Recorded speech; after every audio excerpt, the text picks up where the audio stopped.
Assalamualaikum warahmatullahi wabarakatuh. Halo kawan, pecinta ruminansia kambing dan domba dimanapun Anda berada.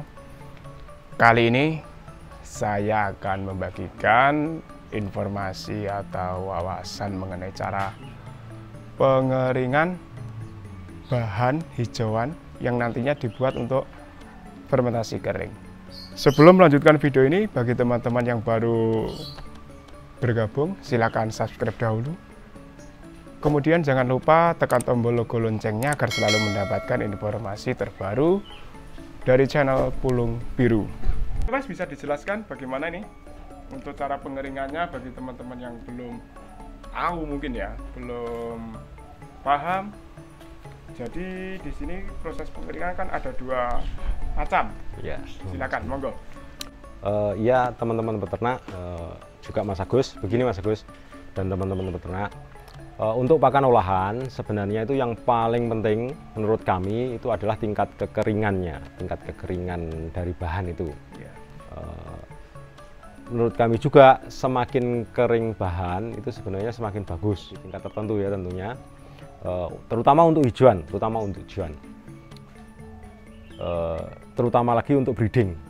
Untuk breeding itu tingkat kekeringan hijauan itu cukup penting. Nah, kalau untuk hijauan itu seumpama ada dua ya cara pengeringan. Pengeringan yang pertama itu dengan dijemur langsung terkena sinar matahari, dan yang kedua adalah dengan kering angin di tempat teduh tapi terkena angin terus, angin sirkulasi anginnya bagus, itu nanti lama-lama sebenarnya akan kering. Itu dua cara itu juga ada plus dan minusnya, ada kelebihan dan kekurangannya. Gimana itu Mas?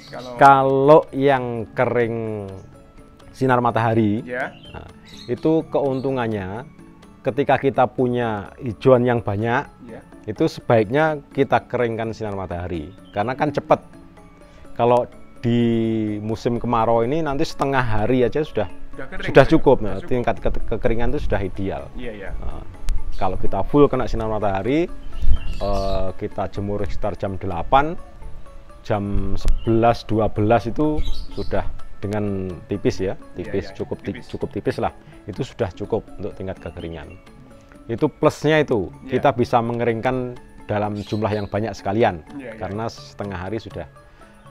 Minusnya kalau menurut rekomendasi para ahli peternakan, itu memang ada beberapa mungkin zat-zat yang dibutuhkan oleh ternak itu akan terdegradasi lebih banyak kalau kita keringkan dengan cara sinar matahari langsung. Kalau untuk kering angin, minusnya yaitu kalau kita ingin mengeringkan banyak, kalau tidak ada tempat yang sangat luas, otomatis ya 2-3 hari baru insya Allah tingkat kekeringan itu baru ideal sebenarnya. Dua hari lah itu baru ideal.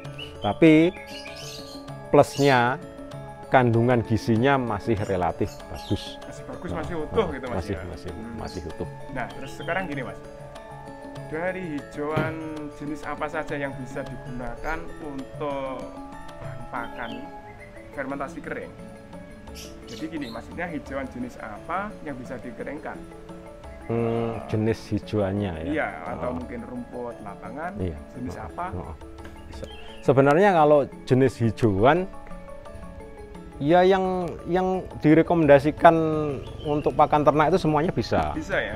Bisa. Kayak kalau rumput, jenis rumput ya semua jenis rumput, baik yang liar maupun yang budidaya. Kalau yang liar ya rumput lapangan, itu semuanya bisa. Bahkan yang biasanya tidak biasa dipanen oleh peternak tradisional itu sebenarnya bisa. Bisa kayak daun kalau di sini kiyer itu, yang langu-langu itu kan sebenarnya kalau disimpan itu jadinya wangi juga. Nanti tingkat kekeringan pas, kemudian disimpan di dalam silo itu pasti wangi. Semuanya apa aja.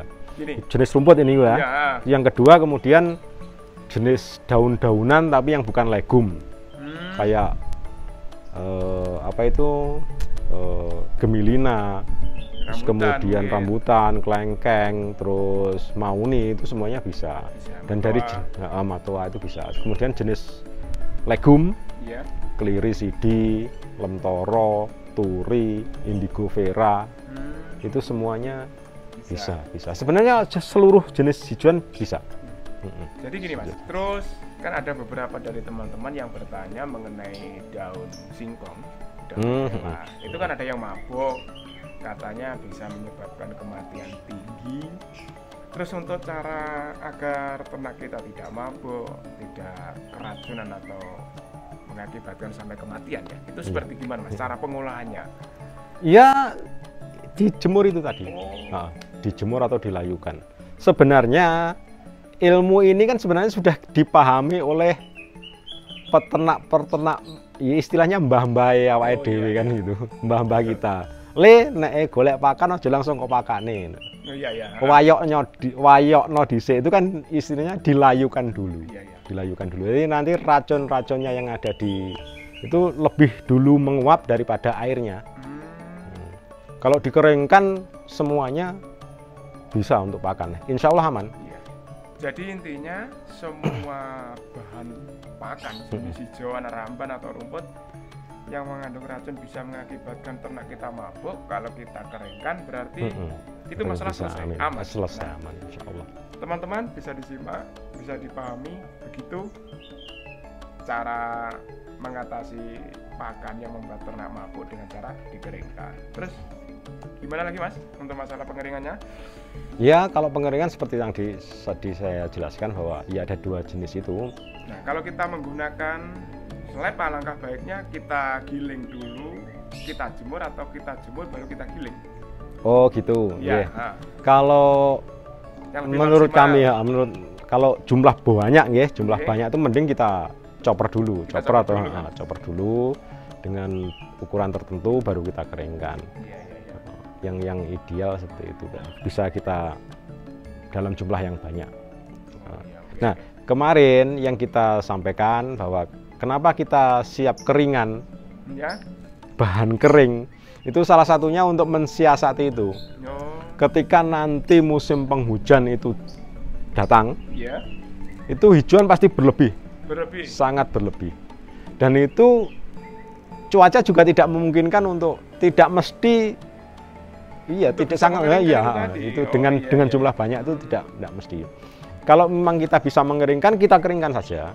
Tapi kalau tidak bisa, nanti ya kita yang sudah kita keringkan, kita campur yang belum kering sama sekali, hanya kita chopper, kemudian kita campur aja dengan bahan kering itu, kita giling lagi. Yang penting nanti tingkat kebasahannya itu sudah ideal. Ya, sudah ideal, ya sudah bisa untuk disimpan. Stabil insya Allah, seperti itu. Kecuali untuk tanaman-tanaman yang terkenal memang beracun seperti sengon Jawa itu kalau di sini itu lebih baik dikeringkan, benar-benar kering.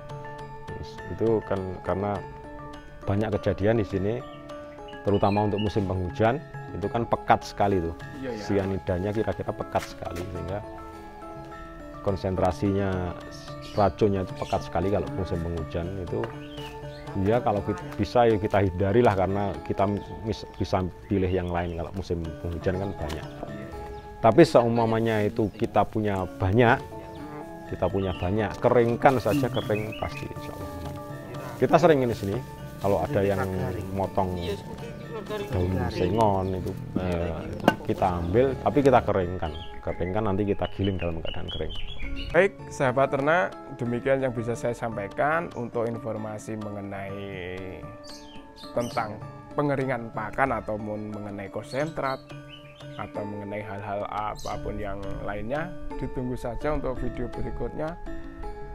Jangan lupa teman-teman tetap menyaksikan video yang terbaru dari kami di channel Pulung Biru. Akhirnya, wabillahi taufiq wal hidayah. Wassalamualaikum warahmatullahi wabarakatuh.